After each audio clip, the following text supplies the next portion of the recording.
Muito bom dia. Vamos retomar os nossos trabalhos. Já estamos um pouco atrasados e neste momento falta ainda um membro deste painel, mas queria saudar todos novamente, dar-vos as boas-vindas a esta sessão sobre participação cidadã na governação local. Temos como participantes o Helmi Jorgens, que é professor investigador no ISCTE-UEL, o Miguel Figueira, da Associação SOS Cabedelo, de uma Associação de Cidadãos Zangados, estava ele a dizer-me, para usar a tipologia que o professor João Ferrão utilizou. E teremos, espero eu, parece que já temos também, Joana Balsemão, vereadora da Câmara Municipal de Cascais. Muito bem-vinda, bem-vindos, muito obrigada por estarem connosco. Antes de dar a palavra ao Helmi Jorgens, vou dar uma informação útil para muitos dos que estão na sala, que é a password para o Wi-Fi do ISCTE hoje. Se quiserem tomar nota, P maiúscula, A, S, K, A, minúsculos, peço desculpa, só o B, o primeiro B que é maiúsculo, depois A, S, K, A, minúsculo, S maiúsculo e depois minúsculas T, A, R, A. Pasca Star. Portanto, o B e o S são maiúsculas. E tendo dado esta informação, vamos então dar início a Helmi Jorgens para 15 minutos de apresentação, cada um, depois abrimos o debate ao público.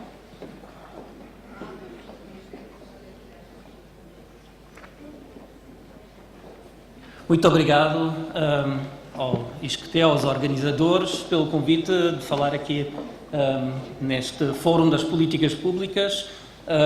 Saúdo todos os que estão presentes neste painel.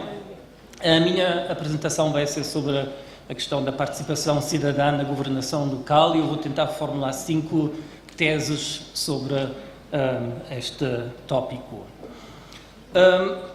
Para começar, a participação dos cidadãos nas políticas públicas, como todos sabem, está na ordem do dia. Na sessão de abertura nós ouvimos isso claramente. Hoje em dia são poucos os governos centrais, regionais, locais que não apostam ativamente na participação cidadã. Quando eu, no fim de semana, naveguei na internet de um site de uma Câmara Municipal para outra, para ver estes logotipos de participação, eu cheguei à conclusão que os logotipos de participação devem estar quase a esgotar. Nós temos em todo o lado sites, mecanismos de participação cidadã. Ao mesmo tempo, a participação ativa dos cidadãos é tida como uma resposta prometedora às várias crises que a democracia enfrenta neste momento. É a crise de uma democracia considerada meramente simbólica, a crise das alterações climáticas, a crise do populismo e a crise de falta de confiança nas instituições do Estado. Mas apesar da enorme importância que a participação tem nos discursos políticos e também académicos, sabemos surpreendentemente pouco sobre este fenómeno. Primeiro, existem imensas dúvidas sobre a legitimidade democrática da participação. Em segundo lugar, nós não sabemos ao certo se a participação melhora ou não a qualidade das decisões políticas. Isto é uma questão de eficácia da participação. Também há evidência que a participação cidadã reproduz as desigualdades sociais existentes em vez de as corrigir. Isso é uma questão de equidade. E, em último lugar, nem sequer sabemos se a participação muda de forma significativa os conteúdos das políticas públicas. Isso é uma questão de eficiência. Se os resultados são os mesmos com ou sem participação, a participação, o esforço adicional da participação torna as políticas públicas menos eficientes. Portanto, nesta comunicação eu vou tentar apresentar 5 teses sobre a participação cidadã nas políticas públicas. Eu não vou dar respostas, porque eu não tenho respostas àqueles 4 desafios que eu formulei inicialmente, mas o que eu quero fazer é tentar identificar alguns aspectos que possam merecer mais atenção em futuros estudos, tanto científicos como também na implementação prática de casos ou de mecanismos de participação pública. E o professor João Ferrão, na conferência inaugural, já mencionou várias das minhas teses. Eu fiquei um pouco assustado a pensar que vou aqui repetir coisas que já foram ditas, mas cheguei à conclusão que isto até é bom, porque assim, pelo menos há uma pessoa nesta audiência que vai achar que estas teses fazem algum sentido. A primeira tese, e foi uma que o professor João Ferrão mencionou, é que existem, de facto, 2 mundos separados de participação política e que esses mundos necessitam de mais aproximação. Temos o primeiro mundo, que é a participação organizada pelos governos centrais, regionais, locais. E aqui temos mecanismos como orçamentos participativos, fóruns de cidadãos, consultas públicas, reuniões informais e pequenas iniciativas como o meu bairro, a minha rua, que estão interessados em corrigir situações no espaço público. Ao mesmo tempo, temos uma participação autónoma, independente da parte dos cidadãos. E aqui temos, por exemplo, a recriação espontânea de espaços urbanos, temos imensos debates nas redes sociais, temos manifestações, temos bloqueios de trânsito, greves e até situações de violência política. Agora, o que é que isso nos diz? Que a conclusão ou a recomendação que eu tenho é, primeiro, constatar que a política, ou a participação política, é muito mais do que aquilo que os governos oferecem aos seus cidadãos como canais de participação e que, infelizmente, ou por alguma razão, há poucas ligações entre os 2 mundos de participação. Um exemplo é, neste momento, todas as sextas-feiras temos greves dos alunos contra as políticas governamentais, contra a falta de política séria e ambiciosa de combate às alterações climáticas. E na última sexta-feira, na Holanda, um ministro disse que os alunos deviam ficar na escola, que aprendem mais na escola do que numa manifestação. Ao mesmo tempo, é nessas escolas, nessas precisas escolas, que os alunos depois recebem o desafio de escrever ensaios de como é que se deve combater as alterações climáticas. Isso cria uma grande frustração, quando não é levado a sério a participação independente que estes alunos têm e, ao mesmo tempo, existe uma tentativa de canalizar a participação de uma forma em que as autoridades têm mais controle sobre os resultados. Portanto, é importante que os governos não restringam demasiado ou canalizem desnecessariamente a diversidade de formas de participação que os próprios cidadãos desenvolveram. E têm que estar abertos à mudança contínua das formas de participação e esse estar atento, essa atenção pode aumentar a legitimidade e também a eficácia de formas de participação cidadã. A minha segunda tese tem a ver com a confiança nas instituições públicas. E o que é interessante é quando se olha para as formas existentes de participação cidadã, nota-se que não são só os cidadãos a desconfiar das instituições políticas, dos seus governos, mas também são os governos que demonstram uma desconfiança grande, enorme, em relação aos seus próprios cidadãos. E isso nota-se quando se olha para o ciclo político e as fases do ciclo político em que há mais participação. Essas fases são precisamente as fases são estas fases em que as grandes decisões já foram tomadas. em que já foram selecionadas alternativas políticas e então agora a questão é de corrigir ou de ajudar na implementação dessas decisões. O que não temos é tanta participação na definição daquilo que é o problema e no agendamento de opções alternativas das políticas públicas. Isso leva-me à minha terceira tese, que uma verdadeira participação política dos cidadãos implica necessariamente que o Estado tem que prescindir de uma parte significativa do seu poder. E eu acho que isso é uma questão importante e tem a ver com aquilo que o professor João Ferrão disse em relação à relação entre o governo central e os governos locais, que é aquela questão de um paternalismo tecnocrático que se vê muitas vezes também na relação entre os governos e os seus cidadãos. Há uma falta de vontade de realmente prescindir de uma parte significativa do poder. E o que é que isso significava? Significava que tínhamos que ver muito mais participação na definição do problema e no agendamento. Eu já falei sobre isso. O que é importante é que os governos não insistam em ter sempre a última palavra. E há um estudo recente de 800 propostas que resultaram da participação cidadã na política local em Espanha.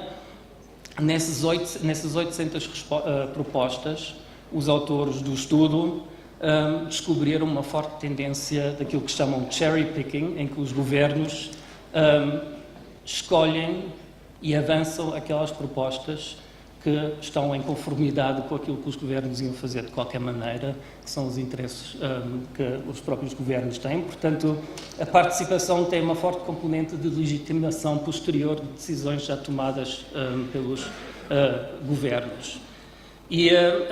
Mas nem sempre é assim, e um bom exemplo é, por exemplo, o orçamento participativo, em que o Estado realmente está a delegar o desenho, a escolha de medidas políticas, etc., aos cidadãos. É uma parte pequena do orçamento, mas é um bom começo. O que nós necessitamos é mais avaliações destas novas formas de participação, destas formas, por exemplo, dos orçamentos participativos. Neste momento temos avaliações descritivas, como se vê aqui em baixo. Os números são impressionantes, são 3 em Lisboa, são 3,5 milhões de euros por ano ao longo de 10 anos que foram atribuídos através do orçamento participativo. Isso são números interessantes. Agora, o que nós precisamos é informação sobre a qualidade das políticas que foram escolhidas desta forma, o conteúdo dessas políticas. Será que são melhores, ou pelo menos tão boas como aquelas que são escolhidas pelos governos fora do orçamento participativo? Qual é o sucesso, a continuidade dessas políticas, etc. Aí ainda falta muita informação. A minha quarta tese é que a participação cidadã corre o risco de reproduzir as desigualdades sociais existentes. E o portal Participa PT é um dos portais que fez o esforço e que publicou estatísticas sobre os participantes nas consultas públicas na área do Ministério do Ambiente. E é interessante que entre 6 mil utilizadores registados, nós temos mais que 3/4 que têm pelo menos a licenciatura, portanto têm uma formação de ensino superior. Temos muito poucas pessoas que participam que têm um baixo nível de escolaridade. Eu penso que há muitas barreiras à participação de pessoas com baixos níveis de escolaridade, por exemplo, mas uma das barreiras importantes e que o Estado realmente pode fazer alguma coisa é a linguagem utilizada nas consultas públicas.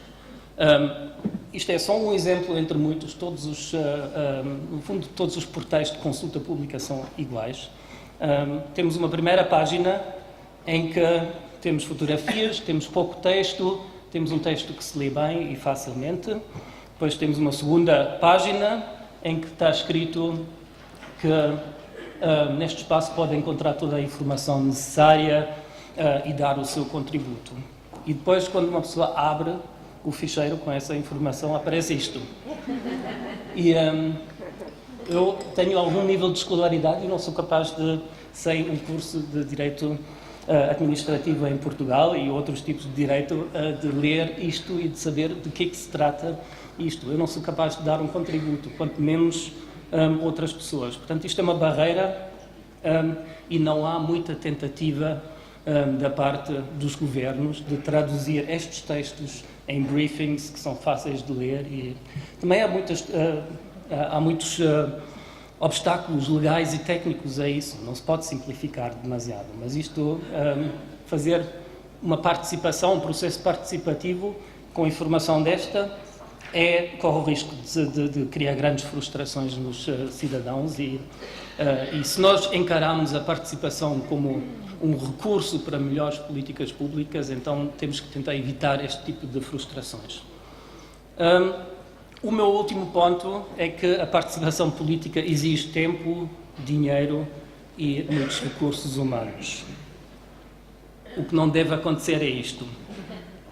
Mas acontece, porque muitos mecanismos participativos não têm a continuação necessária. São mecanismos que são feitos numa determinada área, num determinado tempo, num ano, mas depois não há recursos, não há responsabilidades para continuar este mecanismo no ano seguinte. E às vezes nem sequer há capacidade de tirar esse mecanismo dos sites das câmaras municipais e depois ficam com estes problemas dos links mortos na própria página de participação. Mais um caso em que a tentativa de participação pode criar frustrações da parte dos cidadãos porque faltam os recursos financeiros, faltam as competências institucionais e faltam os recursos pessoais, recursos humanos para fazer a participação como deve ser.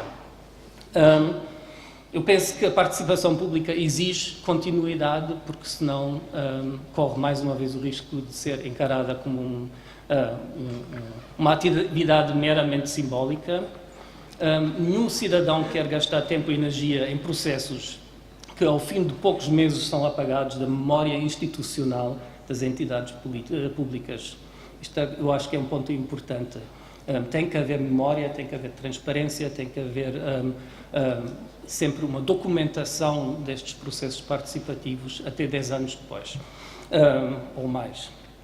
E, para isso, o desenho de mecanismos participativos tem que incluir recursos adequados. Isto leva-me à minha conclusão, que a participação ativa e voluntária dos cidadãos pode realmente aumentar a legitimidade, eficácia, equidade e eficiência das políticas públicas, mas este efeito depende do desenho cuidadoso e refletido dos instrumentos de participação da parte dos governos, não é nenhum automatismo. Obrigado pela atenção.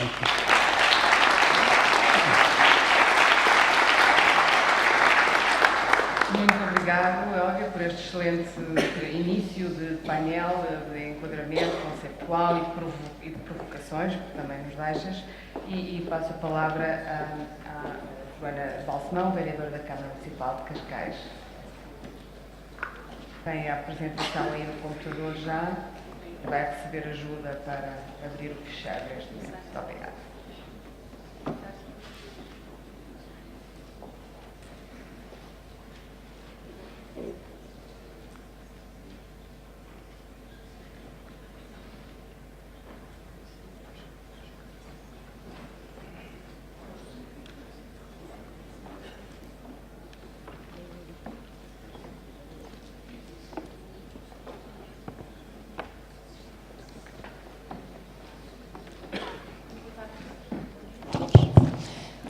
Bom dia a todos.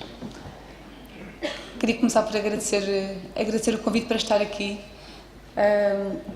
eu espero poder contribuir para este debate tão importante, tanto do ponto de vista político como do ponto de vista técnico, e sei que vou beber muito das vossas perspectivas e visões. Antes de começar a apresentar o PowerPoint, queria só fazer um breve enquadramento de um ponto de vista um bocadinho mais macro, e depois fazemos o zoom para Cascais, porque foi por isso que fui convidada. Estamos a falar de participação cidadã ao nível local, e significa o quê? Significa o estímulo da cidadania ativa e significa a melhoria da democracia. E porquê que precisamos, porquê que sentimos que precisamos de melhorar a democracia? Bem, como já foi aqui referido hoje várias vezes, há uma crise de confiança. Isto é patente nos índices do Eurobarómetro, por exemplo. Os cidadãos na Europa em geral e em Portugal não é exceção, não confiam nas instituições democráticas tradicionais e confiam cada vez menos. Os cidadãos votam cada vez menos, e nós sentimos, e agora eu digo nós do ponto de vista de um executivo municipal, nós sentimos que há um fosso entre o nós e o eles, que só vem reforçar a crise de confiança. E, portanto, há uma necessidade de reforçar, de reinventar a democracia, sem nunca prescindir dos seus valores basilares, naturalmente. E aqui a democracia participativa tem um papel fundamental a desempenhar, porque a democracia participativa pode ser, se for bem desenhada, como dizia há pouco, pode ser um complemento da democracia representativa, pode e deve. E então, do ponto de vista dos decisores políticos, porque esta aventura, porque é uma aventura, na realidade, porque em verdade, por esta aventura da democracia participativa, com todos os riscos que ela implica? Bom, desde logo há uma questão conjuntural que eu acho que afeta a maioria dos municípios em Portugal. Nós estamos a viver uma transição. Durante muitos anos, as políticas públicas foram muito direcionadas para o que podemos chamar de hardware, as infraestruturas, os complexos desportivos e por aí fora, as escolas primárias. Era preciso construir, era preciso fazer, e era preciso fazer do ponto de vista físico, obras. Estamos agora a chegar a uma fase em que as obras e a manutenção das obras continuam a ser importantes, mas há uma transição para o software. E o que é o software? Os valores, a participação, o envolvimento, são fatores menos palpáveis. A mudança de comportamentos é mais difícil de medir, mas há de facto esta transição que está em curso, e é um enorme desafio para os decisores e para os técnicos, porque a maneira de fazer políticas públicas está a mudar. Antes os cidadãos estavam no fim, eram recipientes de uma série de decisões tomadas a montante, e agora não, o desafio é colocá-los no centro, é trabalhar não para, mas com os cidadãos. E portanto há este pano de fundo ao qual Cascais não é alheio. E depois há questões práticas e teóricas. E a teoria, os estudos que vocês, investigadores, felizmente nos dão, mostram que as práticas participativas, se forem bem desenhadas, podem ter dois tipos de mais-valias. Uma é o processo, outra é os resultados. E as práticas participativas têm dois grandes beneficiários, não só os cidadãos, mas também os governantes. E porquê? Porque se essas práticas forem bem aplicadas, a nossa experiência empírica, que já leva 9 anos, demonstra que, de facto, os projetos, as iniciativas, as políticas que emanam são mais eficazes, porque vão melhor de encontro ao que os cidadãos precisam e aos problemas que eles próprios identificaram e que muitas vezes escaparam do nosso radar, porque nós não sabemos tudo do alto dos gabinetes e dos ateliês e por trás dos computadores.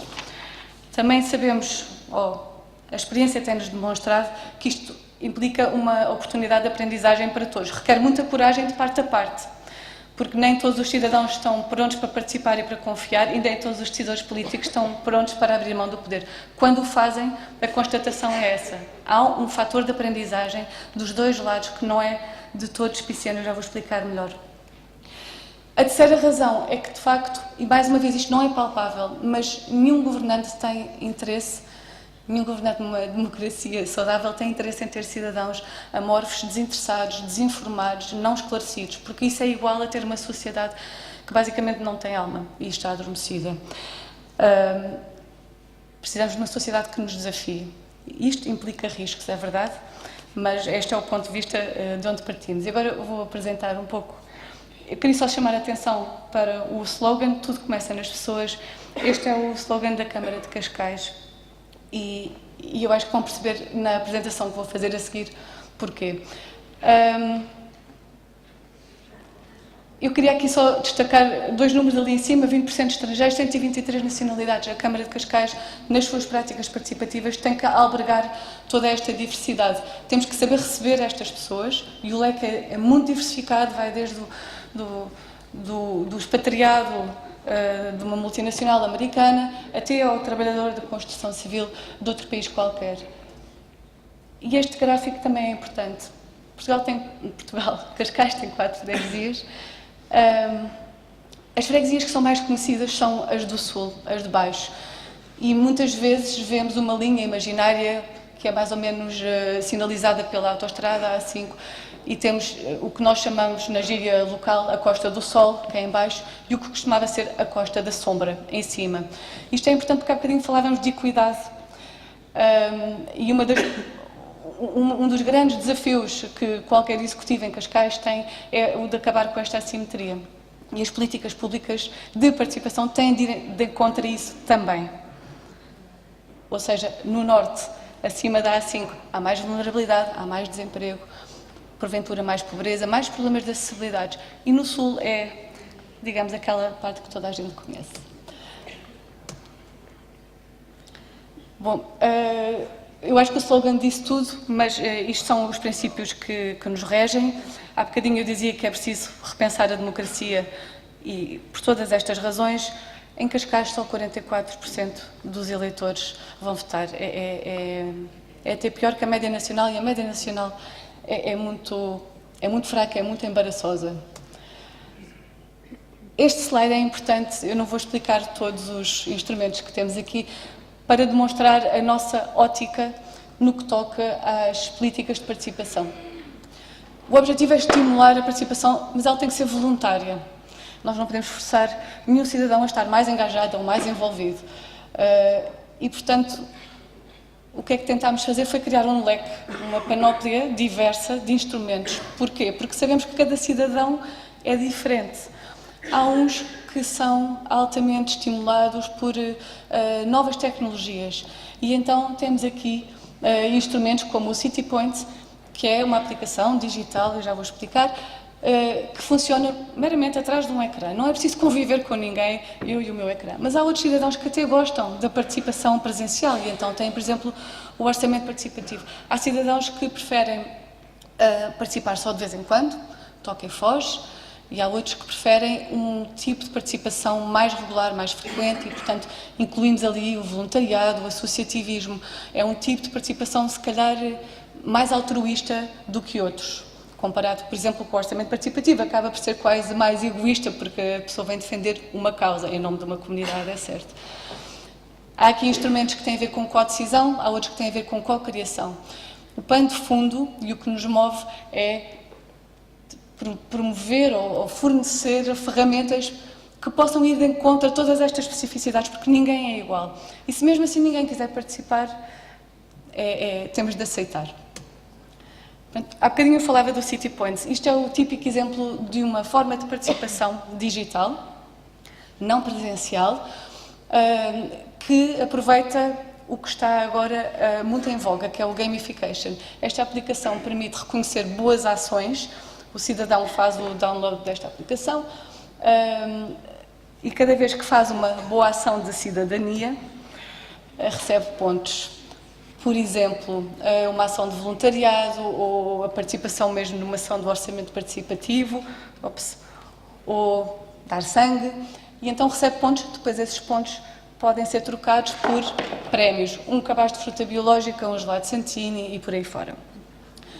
Está provado cientificamente, isto chama-se nudging, ou seja, isto ajuda a criar comportamentos de responsabilidade cívica que depois passam a ser adotados pelos utilizadores, esperamos nós, isto já sendo monitorizado, para se tornarem constantes ou frequentes. Outra aplicação altamente tecnológica, e esta então nem sequer requer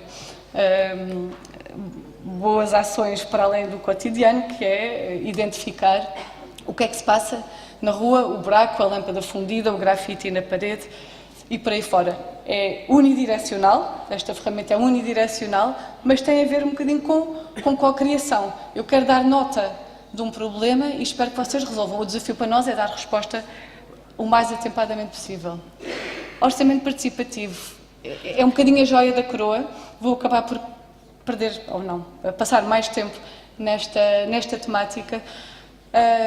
E há bocadinho o Helge falava de números. E nós aqui temos números, sim, que são impressionantes, porque podemos dizer que é o maior orçamento participativo de Portugal, tem mais participantes do que qualquer outro município, temos uma verba elevadíssima, são 16% do orçamento de investimento, já dura há 9 anos, estamos no 9º ano do orçamento participativo de Cascais, e isto tudo é impressionante, mas na minha opinião não chega, são números que não traduzem a riqueza do processo. E o processo e a riqueza vem precisamente de isto. O processo é altamente presencial. As pessoas que querem participar têm mesmo de sair de casa. Têm de sair de casa e sentar-se à mesa com outros cidadãos que provavelmente não conhecem.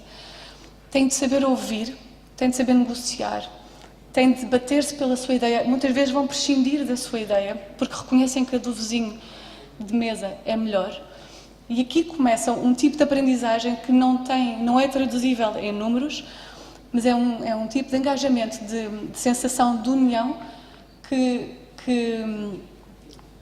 eu acho que é o mais valioso neste processo. E isto é só o início. Quando os projetos estão concluídos, ou durante a fase de conclusão de implementação do processo, das ideias, os promotores são sempre envolvidos. Nós não temos caixas negras.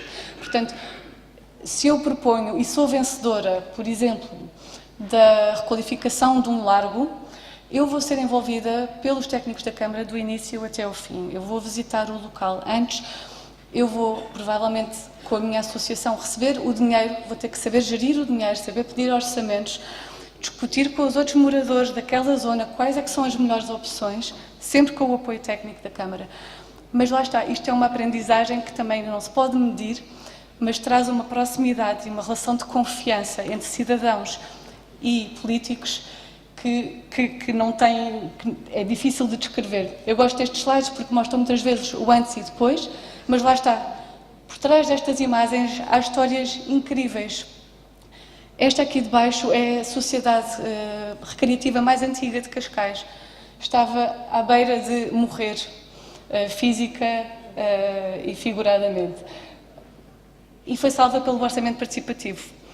E essa associação não foi só salva na fachada, foi salva no coração e desempenha um papel na parede, um papel de formação, porque forma músicos, forma artistas de teatro e tem um papel de convívio, de polo agregador naquele sítio, que lá está, é difícil medir, é difícil pôr em números. Isto é um fator importantíssimo de qualquer prática participativa, é a resposta. Se a resposta não é dada atempadamente, se os projetos não são executados dentro do período que é suposto, todo o esforço de criação de confiança cai por terra, e cai por terra num espaço de dias. Um esforço hercúleo para nada. Portanto, muito do nosso empenho é colocado em não defraudar as expectativas dos cidadãos neste processo. O orçamento participativo jovem parece que é uma cópia do orçamento dos adultos, mas não é. Os jovens desenharam as regras eles próprios. E é engraçado porque uma das características deste processo é que eles disseram que não queriam qualquer influência dos adultos, dos professores, e não queriam nenhuma nova tecnologia. Eles querem fazer tudo em papel. É muito estranho. Tem a ver com confiança. Nós não esperávamos isto. Eles foram à reunião de Câmara, explicaram como é que pretendiam fazer isto e as regras foram adotadas pelo Executivo depois da apresentação dos alunos. Aqui estão eles. Hoje, este ano já acabámos o ciclo, tivemos 2.500 participantes e lá está, é um número, 2.500 parece muito bom, mas se nós pensarmos na forma como cada um desses 2.500 alunos é impactado pelo fato de poder participar, de poder dar ideias, discuti-las com colegas. Muitos deles vão vê-las seguir para a final, vão poder votar no dia da votação, que vai ser em abril. Isto cria raízes e sementes para práticas cidadãs futuras que são importantíssimas. Temos aqui o programa Tutores de Bairro. É outra forma de participação, é diferente do Fixo Cascais. O Fixo Cascais é uma aplicação. Aqui são pessoas que se voluntariam em cada bairro e que nos dão nota diariamente ou com a frequência que eles quiserem, normalmente por telefone, mas a relação com a coordenadora deste projeto é estreitíssima, de situações que não estão bem no bairro. Podem pensar, isto é uma esperteza saloia da parte da Câmara porque temos olheiros por todo o lado. E é verdade. Permite-nos ter olheiros por todo o lado, porque os técnicos não conseguem sempre identificar todos os problemas. Mas também é um desafio acrescido, porque se eles telefonam, nós temos que dar resposta. Se não damos resposta, eles vão perder o elo de confiança que têm com a comunidade do seu bairro e vão perder o elo de confiança que sentem perante o Executivo. Voluntariado. Temos quase, não quero enganar-me, julgo que são quase 7.000 voluntários que são reconhecidos e certificados. E estas pessoas desempenham junto às nossas entidades, eu não preciso explicar qual é o papel destas pessoas, que são, de facto, extremamente altruístas. O número é sempre crescente. E isto diz muito sobre o mito urbano, no qual muitas vezes nos baseamos. Pensamos que a nossa sociedade é cada vez mais individualista ou cada vez mais digitalizada, mas o que estas pessoas procuram é exatamente o oposto. Querem dar e querem dar presencialmente. Pronto, cá estão os números. E cá estão alguns dos nossos lemas. Antes de fechar, queria só tecer algumas considerações. Uma tem a ver com os desafios. O que eu pintei aqui pode parecer um quadro cor-de-rosa e em muitos casos é. Na prática, nós sentimos que este é o melhor caminho para aproximar eleitos de eleitores, para gerar um elo de confiança e para ter uma sociedade altamente ativa e dinâmica. Mas há desafios, claro que há. Para já, nem toda a gente quer ser um cidadão ativo e é preciso aceitar. Nem sempre os processos participativos nos permitem ter a representação do Conselho como um todo. Por exemplo, o orçamento participativo traz-nos, sobretudo, pessoas que já estão, de alguma forma, engajadas na vida cívica. Pessoas que são membros de coletividades. Isto não representa a sociedade cascalense. Portanto, nós temos de adaptar o orçamento participativo para assegurar que conseguimos chegar a todos e para assegurar que não há a tal desigualdade. E depois, outro desafio muito grande é o risco político. Há um risco político, e eu já o disse aqui de outras maneiras. Se a Câmara não dá resposta, vamos ter um problema. Se a Câmara executa mal um projeto do orçamento participativo, sem a devida transmissão de dados e de ponto de situação, sem justificar atrasos, eventuais atrasos, podemos imaginar, votaram 75.000 pessoas no ano passado, em 2017. Se nós deixamos 10% dessas pessoas que votaram no orçamento participativo, se 10% ficarem zangadas com o processo, por alguma razão, estamos a falar de 7.500 votantes que podem decidir que já não têm confiança neste Executivo. Portanto, há riscos políticos. Há riscos políticos e isso é um desafio. E agora, para não acabar numa tónica negativa, queria deixar alguns dos princípios basilares que nós fomos descobrindo para evitar os desafios e os riscos que eu acabei de referir. Um dos grandes princípios é a humildade. É percebermos que não temos sempre razão. Podemos desenhar os procedimentos, os processos com o melhor das intenções e eles não funcionarem. Portanto, os processos não são estáticos. A forma como trabalhamos o City Point, os tutores de bairro, os orçamentos participativos, não são estáticos. Nós temos que aceitar que são evolutivos, temos que os ir adaptando mediante as falhas que são identificadas ou mediante as críticas que recebemos. Segundo princípio, monitorização constante. Eu sei que nem tudo é possível medir, mas é fundamental saber quem participa, quem não participa, por que razões, quais são os melhores meios de comunicação para chegar às pessoas, quais é que são as frustrações que as pessoas sentem nestas ferramentas. Terceiro princípio, os valores. O executivo do município não pode nunca fazer o cherry picking que o Helga falava. Temos que aceitar, temos que aceitar, se abrimos mão do poder, se abrimos mão da decisão, se queremos co-decidir, temos que aceitar o que nos é dado.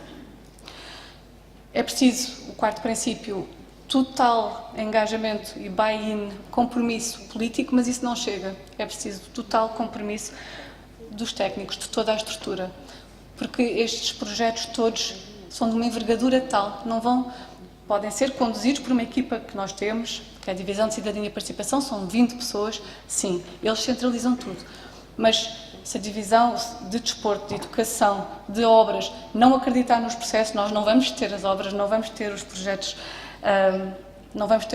no terreno. O quinto princípio é a resposta, é a execução. Mesmo que a resposta seja não, é preciso sempre dar resposta, é preciso sempre esclarecer. Peço desculpa pela demora. Obrigada.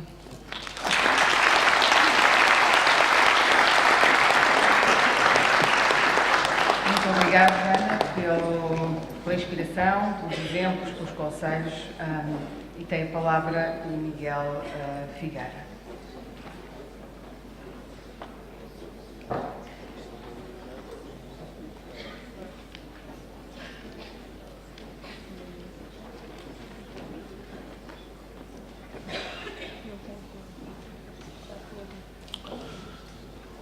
Bom dia, muito obrigado pelo convite. Nós somos de facto a participação do Movimento de Cidadãos não institucionalizado, mas depois desta última intervenção vamos mudar para Cascais, naturalmente, porque não fazemos questão de ser um Movimento de Cidadãos não institucionalizado, muito menos de sermos cidadãos zangados, não é? A categoria que, simpaticamente, estou um bocadinho constipado, desculpem o tom. Como é que isto anda para a frente? Ok. Normalmente, quando pensamos no mar, não é? Que é um tema que está muito... A economia azul, um tema que está muito em cima da mesa, muito presente. Projetamos logo a ideia do mar alto, não é? Quer dizer, o alargamento da plataforma continental, portanto, os petróleos, as navegações, essas coisas todas. Estes senhores da Apple Computers, não é? Uma das mais fortes marcas globais, já em 2013 apresentavam, eles usam frequentemente o surf para vender os seus produtos, e isto não é uma marca de produtos para surf, como sabem. E já em 2013 mudaram o sistema operativo para este OS X Mavericks. Mavericks é uma conhecida onda da Califórnia, que tem este nome, uma onda grande, não é? Uma onda... e, portanto, eles, depois daquela série toda do Lion, do Leopard, acabaram por chegar aqui. É engraçado porque aqui já nem aparece o surf, não é? Já metem a onda e a onda pelo seu nome. Vejam bem, portanto, a importância que esta marca está a dar, de facto, que no fundo estamos a falar de quê? Do primeiro espaço de mediação com o mar, com este mar profundo, não é? A primeira fronteira é esta na orla costeira e a primeira relação faz aqui à frente das ondas. Isto não é Mavericks, isto é a Nazaré. E a Nazaré ainda é maior do que Mavericks. Como sabem, já batemos 2 vezes o recorde, não é, da maior onda surfada do planeta. Isto não é pipeline no Havaí. Isto é onda de supertubos. Vejam bem que o topónimo supertubos é o que dá onda, é o que dá o topónimo à praia, portanto já inverte, não é? a importância que isto tem até na toponímia local. E esta onda está na base de um desenvolvimento económico muito importante, também no caso concreto de Peniche, é um grande motor da economia local. Isto não é Jeffreys Bay, na África do Sul, isto é a onda mais comprida da Europa, à frente da minha cidade, na Figueira da Foz, portanto, na Baía de Coarcos. Nós estamos a falar de 3 ondas, a mais alta, a mais tubular e a mais comprida do continente europeu em 150 km de costa. Isto não acontece em mais lugar nenhum do mundo. É uma coisa absolutamente extraordinária e única. Isto é o mapa do Lewis Carroll, Ocean Chart, o mapa do nada. Lewis Carroll, como sabe, é o autor do Alice no País das Maravilhas. E eu uso este mapa para explicar o que é o nosso ordenamento do território relativamente a estas ondas. É nada, não aparece. Nós ficamos, não é? Andamos sempre a fazer este elogio, não é?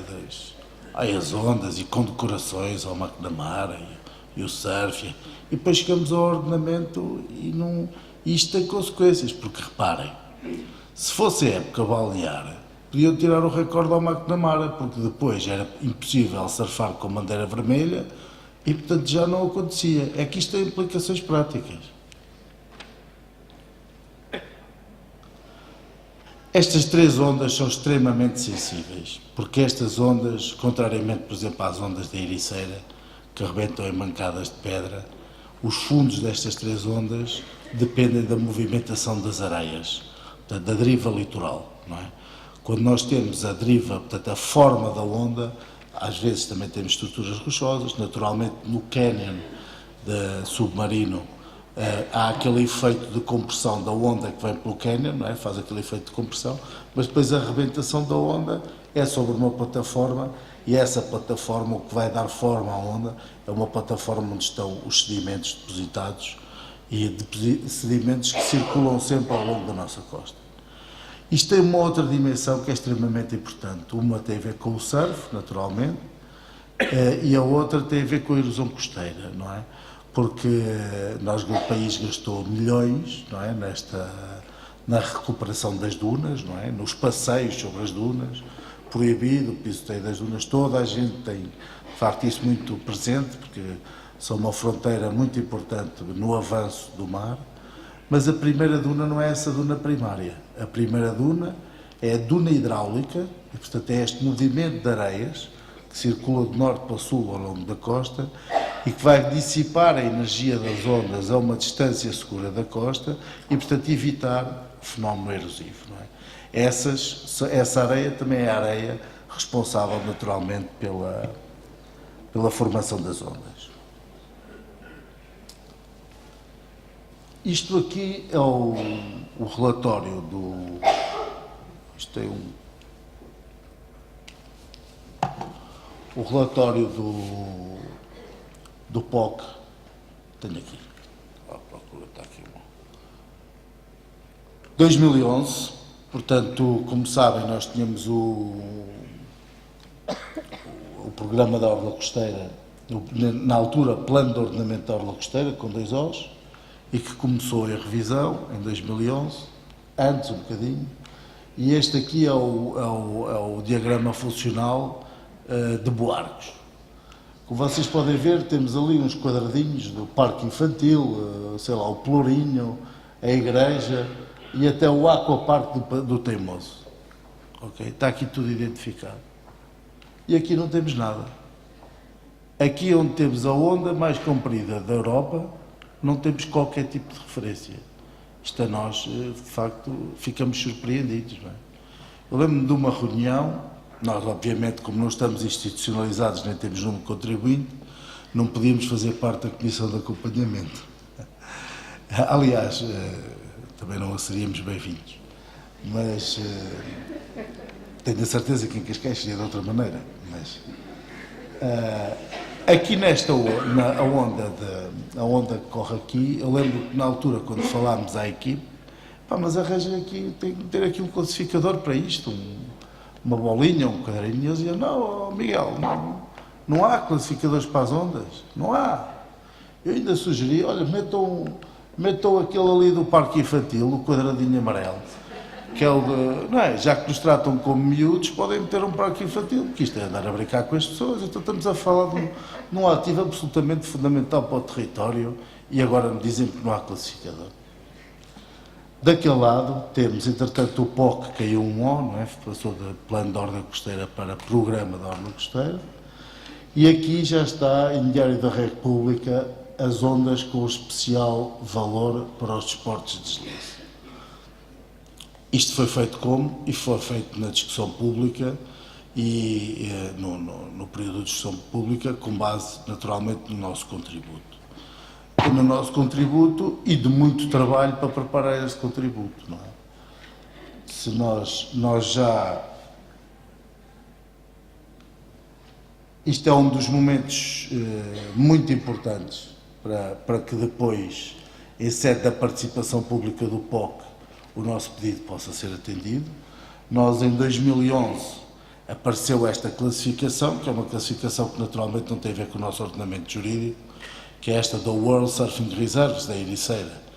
E nós aproveitámos isto para quê? Para fazer uma candidatura, tinha apenas este propósito de comprometer a Câmara Municipal da Figueira da Foz com determinado perímetro, não é? Portanto, saber onde é que começava e onde é que ia acabar esta tal zona das ondas.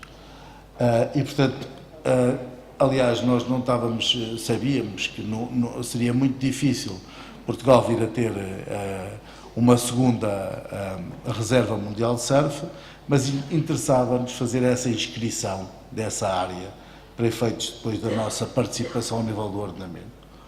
Um outro momento muito importante é este da revisão do Plano Estratégico Nacional do Turismo, que tinha a Peniche e a Nazaré, como veem, a Ericeira, e que nós, na participação pública, também conseguimos incluir a nossa onda da Figueira da Foz. Reparem neste pormenor, a onda da Figueira da Foz é a única que aparece pelas suas características próprias, não é mais comprida. Todas as outras vêm associadas a eventos, e estes eventos são voláteis, portanto, em nossa opinião, nós não devíamos estar, portanto, dizer que Peniche é o palco dos mais importantes eventos do surf do mundo, não é? Pois esta prova também, o tour, digamos, profissional, até começou em Portugal, na minha praia, no Cabedelo, não foi aqui. Portanto, o que importa, de facto, é olhar para o tipo de onda e proteger, de facto, a onda pelas suas características. E depois tivemos esta infelicidade e felicidade, que foi o Hércules, não é? Em 2014. Com a tempestade do Hércules estava a ser feita a revisão, estava em curso esta revisão do programa da Orla Costeira, neste caso do Plano de Ordenamento da Orla Costeira, e na altura o Governo percebeu que de facto o sistema de proteção costeiro se calhar não era o melhor, não é? Que havia uma série de fragilidades, e então criou este grupo de trabalho de litoral, coordenado pelo professor Filipe Duarte Santos, e é portanto aqui que passamos de Programa da Orla Costeira para de Plano de Ordenamento da Orla Costeira para Programa da Orla Costeira. Nós, na altura, conseguimos reunir com a equipe do professor Filipe Duarte Santos e conseguimos inscrever também alguma da nossa reflexão. Uma das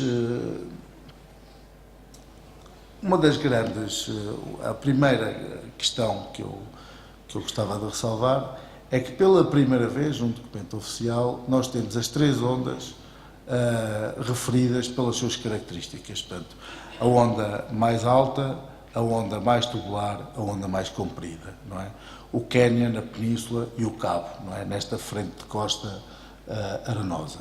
Isto depois terá consequências mais tarde, não é? Quer dizer, nós, hoje, a estratégia do turismo, aqui há uns anos, baseava-se na quantidade, ou seja, venham a Portugal, cá há sempre ondas, não é? Portanto, hoje a estratégia do turismo está centrada na diferenciação, não é? Na maior onda do mundo. Uma estratégia que vai muito para além do consumidor surfista, não é? Que vai para Times Square apresentar Portugal a partir deste ativo. O outro contributo tem a ver, de facto, com a transferência das areias portanto, já estava, digamos, já era essa a filosofia de base deste grupo de trabalho, que se veio a confirmar, em que não conseguíamos suster mais o avanço do mar com obra pesada e, portanto, teríamos que perceber melhor a dinâmica sedimentar. Portanto, passou a ser este o novo paradigma de proteção costeira baseada na realimentação da deriva, não é? E para isso havia situações que tínhamos que resolver. Portanto, a realimentação da deriva, portanto, é esta injeção de sedimentos que vai circular para fazer a tal duna hidráulica que nos vai proteger a costa. E, portanto, nós na Figueira da Foz temos este problema muito concreto, não é? Temos uma barragem, não é? Que são os portos, os molhos do porto comercial, não é? Que fazem este impasse à circulação das areias. Vocês têm certamente na memória a extensão da Praia da Figueira, não é? Que, aliás, vê-se ali naquela imagem, não é?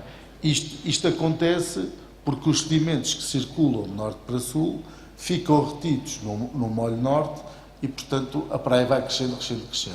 Do outro lado, temos menos sedimentação, menos alimentação da deriva e, portanto, mais erosão, não é? O fenómeno da erosão agrava-se.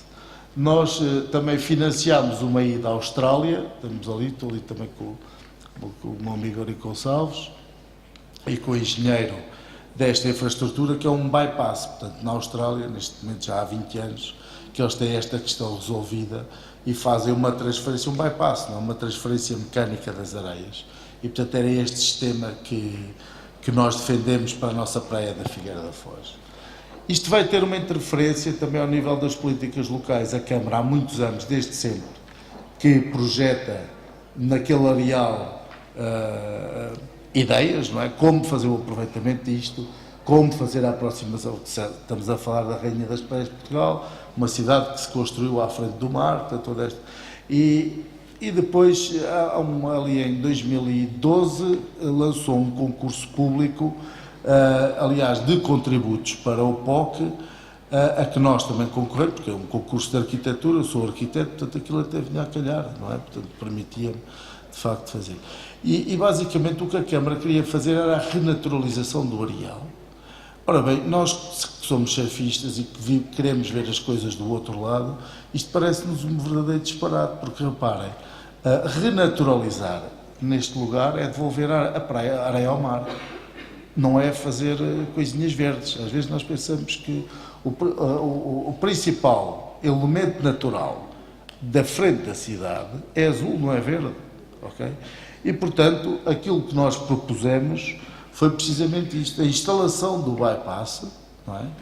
Que nos permitia fazer a restituição da deriva litoral e o recuo da praia, e, portanto, devolver o mar à cidade, não é? Que transformou-se também Como podem imaginar, pronto, mais uma vez aqui tomámos de assalto aquilo que era uma iniciativa muito interessante da autarquia para legitimar uma construção no areal e nós ocupámos este espaço e o espaço naturalmente mediático depois à volta desta discussão e nas duas eleições que entretanto já tivemos em cima disto, porque naturalmente isto entra de uma forma muito acutilante dentro do imaginário coletivo da cidade, não é? Vocês reparem bem, ali ao fundo temos o postal antigo da Figueira, da cidade que se fez à frente do mar, e isto é o cenário atual, não é? Nós temos muitos milhões de metros cúbicos, nós estamos a falar, a quantidade de areia que circula no mar dava uma fila compacta de caminhões-tiro entre o Porto e Lisboa. Isto por ano é a quantidade de areia que circula aqui. Portanto, isto é uma enormidade, não é? Aliás, a Barra da Figueira, que é a mais mortífera do país, portanto, desde o prolongamento do molho já morreram 11 pessoas, é completamente inviável. Imaginem o que é, portanto, a Barra agora está em curva, fez o prolongamento do molho, portanto, os barcos têm que sair em curva com areia. Portanto, isto complica, porque depois há arrebentação. Portanto, isto tem, são vários problemas, não é? É uma cidade que se afasta do mar, uma cidade que tem este capital do passado em termos de distância balnear, é a erosão que temos a sul e é um problema insolúvel na Barra. para terminar, este era o momento em que estávamos zangados, em que éramos cidadãos zangados. Agora já somos cidadãos otimistas, porque de facto conseguimos, de alguma forma, estamos a conseguir fazer estas alterações. Este SOS são mais de 200 surfistas. Na tal praia a sul, não é? A Figueira está daquele lado, aqui ao fundo veio o molho a ser estendido, não é? A construção do molho foi em 2009 e, portanto, entre este momento e a classificação das ondas passaram 8 anos. Não foi só a classificação das ondas da Figueira que nós conseguimos fazer. Nós conseguimos desenhar o classificador que hoje está em todos os POCs. Portanto, e, portanto, a onda da Nazaré a seguir também, porque era a mesma equipe, e, portanto, também muito mérito da equipe, do Sérgio Barroso, que coordenou essa equipe, que utilizou depois o mesmo classificador, portanto, para a Ericeira, que utilizou o mesmo para a Nazaré, que utilizou o classificador para Peniche e também para Lisboa, e agora nos outros POCs portanto, já... Ainda que a mim, há sempre ali uma coisa, ainda não disse isso, fico um bocadinho triste sempre com esta, porque o classificador, se recordam do slide anterior, diz as ondas com especial valor para os desportos de deslize. Eu não acho isto bem. Não acho isto bem. Isto é valor, ponto. Nós, quando fazemos a classificação de um imóvel de interesse público, não dizemos que aquilo é um imóvel de interesse público para a malta da história. Nós, quando fazemos a classificação de uma montanha, não é? De um sítio natural, não é? Daquelas coisas, o sítio... Não dizemos que o classificador é para os do montanhismo, os do trekking, portanto, estas questões... Mas pronto, isto, digamos, acredito que daqui por 10 anos estaremos atentos para a revisão deste POC e porventura vamos avançar. Isto é uma notícia muito recente, desta nossa guerra muito antiga, e é o tweet do PO-SEUR, pelo qual esperámos 10 anos, não é? Portanto, entre este momento e este são 10 anos, e que finalmente nos diz que o estudo de viabilidade para a transposição sedimentar na Barra, que inclui portanto, a análise de custo-benefício do bypass, tem financiamento e, portanto, acredito que daqui por mais 10 anos podemos estar aqui a mostrar a cidade que desejamos. Muito obrigado.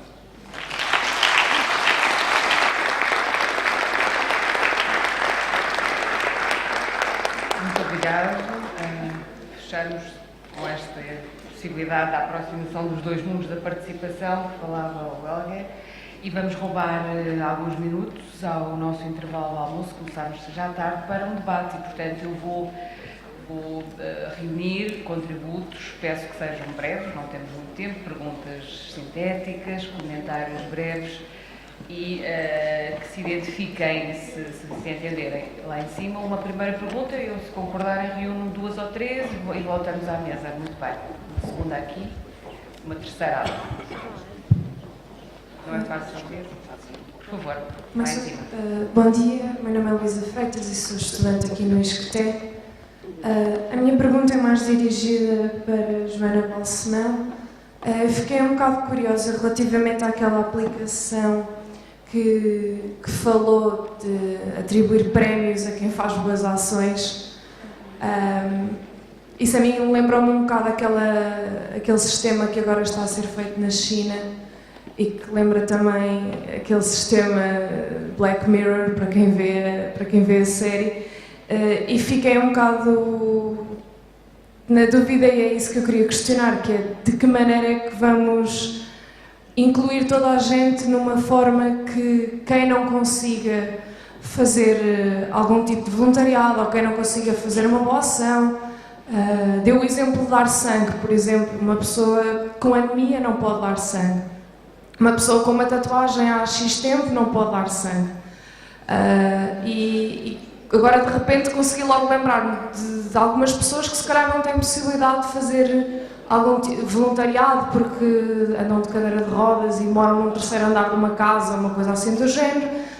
têm anemia e, portanto, também não podem dar sangue. Portanto, há assim uma série de situações e essas pessoas depois não estariam em pé de igualdade com as outras pessoas e, portanto, de que maneira é que esta iniciativa poderá ser de algum modo igualitária? De resto, resta-me agradecer ao painel inteiro e à organização. Obrigada. Muito obrigada. A segunda questão, aqui mais em baixo, por favor. Tem já. Pode fazer a sua questão, sim. Muito bem. Obrigada. Meu nome é Carla Matos, eu sou brasileira e investigadora do Programa de Políticas Públicas da Universidade Federal do Rio de Janeiro. E, durante um tempo, eu assumi o cargo de diretoria da Cidadania e Democracia no Ministério do Meio Ambiente, onde a gente tinha o programa Agenda 21, que, no caso, aqui em Portugal também assinou a implementação da Agenda 21 Nacional. E quando foi de mais ou menos em 2004, 2005, foi decidido pelo programa Agenda 21 Nacional que a prioridade seria o apoio para municípios construírem as suas agendas 21 locais, muito parecido com um processo de orçamento participativo, né? Com participação cidadã de todos os municípios brasileiros, e houve muito investimento, né, neste programa, né? Acontece que ele não virou lei. Pelo fato da Agenda 21 ser uma soft law, no Brasil, ele foi decidido de forma participativa que não gostaria que esse programa virasse lei nacional. Porém, durante um período muito grande, foram mais ou menos 700 municípios agraciados com recursos para a construção desses processos participativos nos municípios. Então, quando eu vejo o ponto do professor Helg, que a participação social exige continuidade, tem que haver memória, transparência e documentação, e tem que haver recursos, durante um período a gente conseguiu ver isso por meio desse instrumento, a Agenda 21 local. Porém, esse programa, por não ser lei, morreu. A minha pergunta é que se há interesse, é factível em Portugal que haja um apoio nacional para estes programas de participação social em municípios, seja ele orçamento participativo, seja ele fóruns de desenvolvimento local ou outros instrumentos. Obrigada. Terceira questão. Bom dia, meu nome é Nuno Nunes, sou investigador e docente do ISCTE. Muito obrigado pela organização do fórum e pela qualidade das intervenções. Gostava de fazer um comentário, e se considerarem relevante que possam responder a ele. Foi levantado o problema das desigualdades de participação, e claramente é uma questão fundamental. As duas primeiras intervenções convergem bastante, aparentemente pode parecer que não, mas são muito convergentes, porque o caso do Conselho de Cascais é um pouco paradoxal, porque, como foi frisado pela senhora vereadora, realmente é um dos conselhos com mais abstenção, mas ao mesmo tempo tem estes mecanismos de participação que envolvem um conjunto de cidadãos e que é muito meritório que assim aconteça. O que é que significa isto? Precisamente que há estas desigualdades de participação e que há grupos da população que não participam. Claramente há aqui fatores, um deles foi identificado, a baixa escolaridade. Bom, para dizer o quê? Que possivelmente pode ser interessante implementar, uma vez que estamos num processo de compromisso perante a Agenda 2030 para o Desenvolvimento Sustentável, que é um compromisso que o Estado português assumiu, pode ser interessante que essa Agenda 2030 também tenha uma aplicabilidade local e, portanto, pode ser relevante que esse mecanismo de participação e que esse objetivo de implementação da Agenda 2030 ao território, a Portugal, se concretize também no plano local.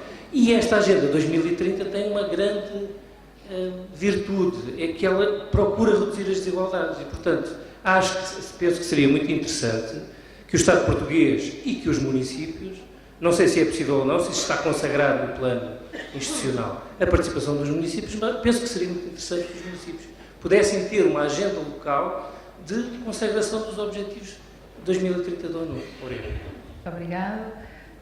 Tomamos mais uma questão, concordam? Mais uma agora? Nesta série, por favor, aqui no meio. Para a esquerda, por favor. Depois volto à mesa.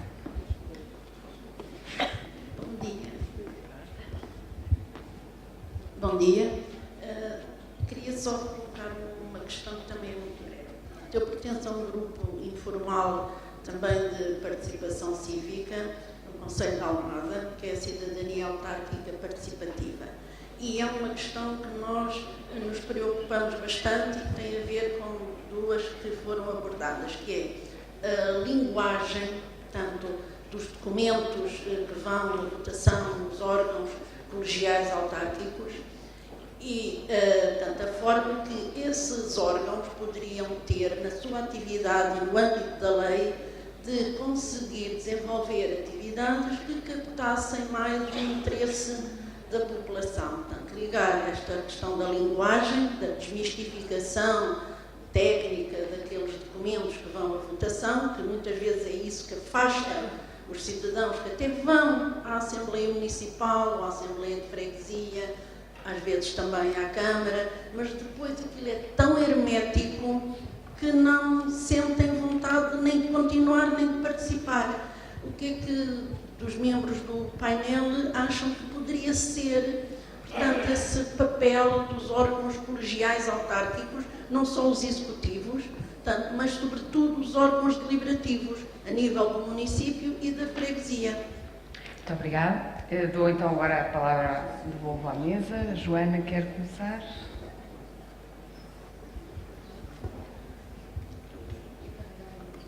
Desculpem, sim. Bem, obrigada. Vou abordar as questões por ordem cronológica, começando pelo City Points. E a questão que foi colocada é ótima, porque este é um instrumento de participação que até já foi galardoado pelas Nações Unidas no ano passado. Excelente, mas nós debatemos exatamente com as mesmas questões que nos está a colocar. E inevitavelmente é isso que acontece quando se desenvolve um instrumento que é altamente inovador. E o caminho da inovação nem sempre é fácil. Portanto, há desafios, por exemplo, tecnológicos nesta aplicação, que estão agora a ser dirimidos, mas eu nem fiz o apelo para que fizessem o download da aplicação, porque estamos numa fase crítica da melhoria da vertente tecnológica. Não era acessível a todos, era excessivamente complexo. Todo o processo de registro e de inscrição está a ser corrigido. E também tivemos internamente todos esses debates que são conceptuais e éticos, até certo ponto.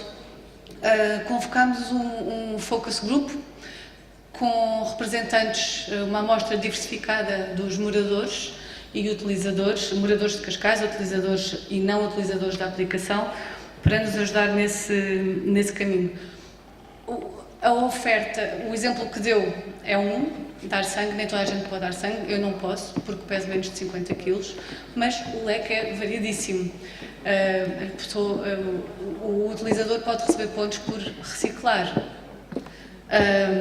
mas o utilizador também pode receber pontos por adotar um cão, e nem toda a gente vai adotar um cão. Portanto, o leque é diverso e eu acredito que se vir a oferta, ou eu posso enviar-lhe, porque se não conseguir entrar na aplicação por causa dos ditos problemas técnicos, vamos encontrar ali uma oferta totalmente diversificada. Nenhum cidadão vai deixar de ter acesso aos pontos por qualquer limitação que tenha. Há oferta para todos. Mas a questão que coloca é fundamental e quando eu há bocadinho falava de humildade e da capacidade de ajustar e de nunca considerar um instrumento de participação como estático no tempo, este é um claro exemplo. Nós vamos levar a reunião de Câmara em breve esta tabela, que é a conversão de ações em pontos e de pontos em prémios, mas vamos sinalizar desde logo que isto pode acontecer recorrentemente, ou seja, tem que ter o aval político, mas a dinâmica tem que ser ajustada constantemente. Há bocadinho estava a falar do facto do orçamento participativo ser soft law. Eu sei o que aconteceu no Brasil. O Brasil inspirou-nos a todos e depois, de repente, houve uma tomada de orçamentos participativos na Europa por influência do Brasil e, de repente, deu-se o declínio do orçamento participativo no Brasil. Mas eu acho que esse declínio não se deu por ele não estar escrito em lei. Eu acho que o declínio no Brasil se deu muito por motivos políticos, porque aconteceu que o processo estava muito associado a um partido político ou uma cara de um partido político em determinados municípios, e então não foi assegurada a continuidade.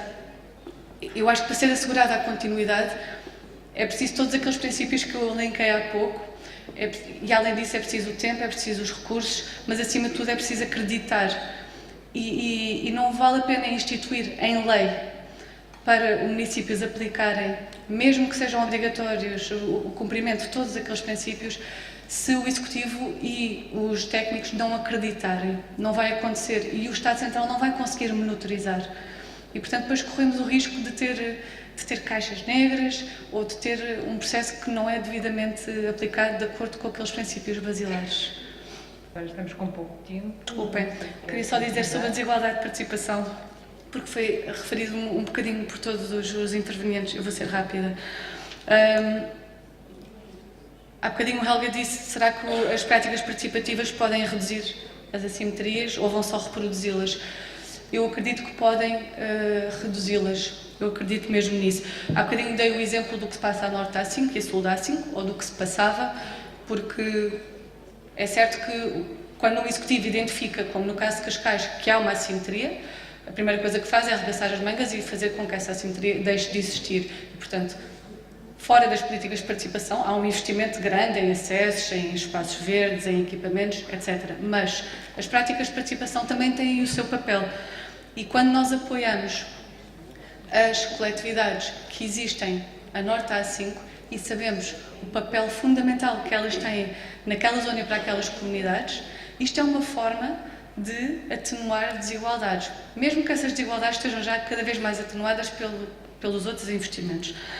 Quando percebemos, através do orçamento participativo, que não estamos a ter a participação de idosos ou de outros grupos mais vulneráveis e ajustamos as regras do orçamento participativo para incentivar essa participação, também é uma forma de as práticas participativas atenuarem essas disparidades.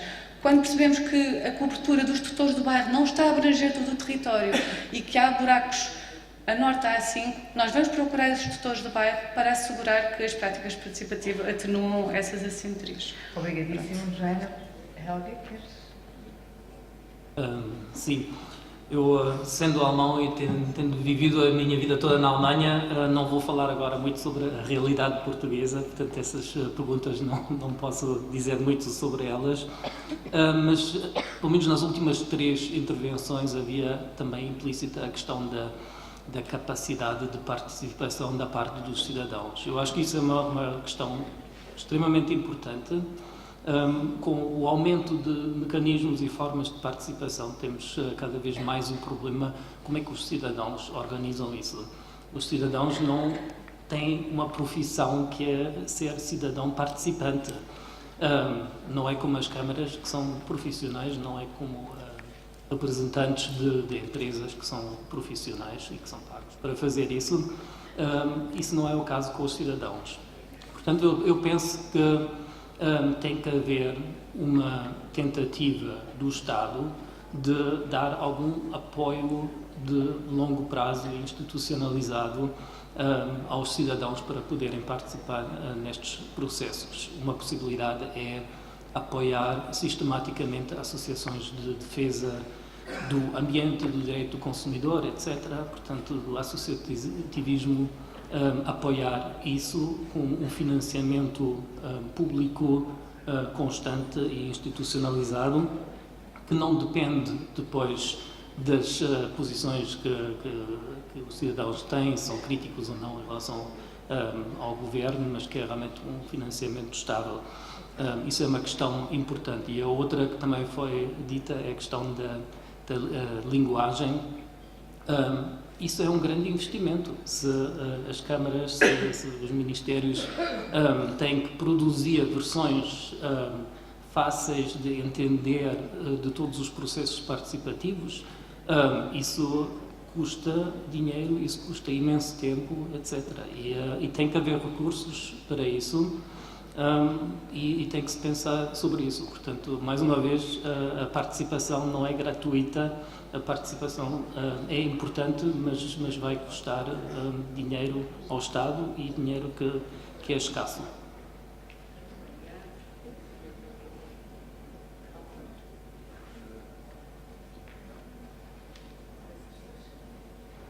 Agora está.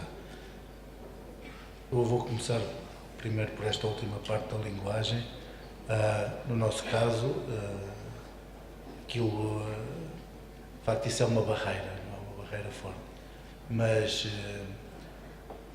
o que começa a assistir, o que começamos a assistir, e no nosso caso é prova disso, é que temos grandes competências também deste lado.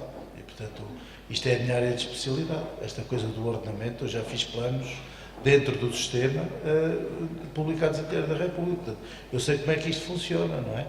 E, portanto, isso dá-me uma capacidade, quando estou do outro lado, também de conseguir que a minha ação seja consequente. Agora, mesmo esta abertura, porque reparem, nós conseguimos ir conquistando posições a partir em diversos momentos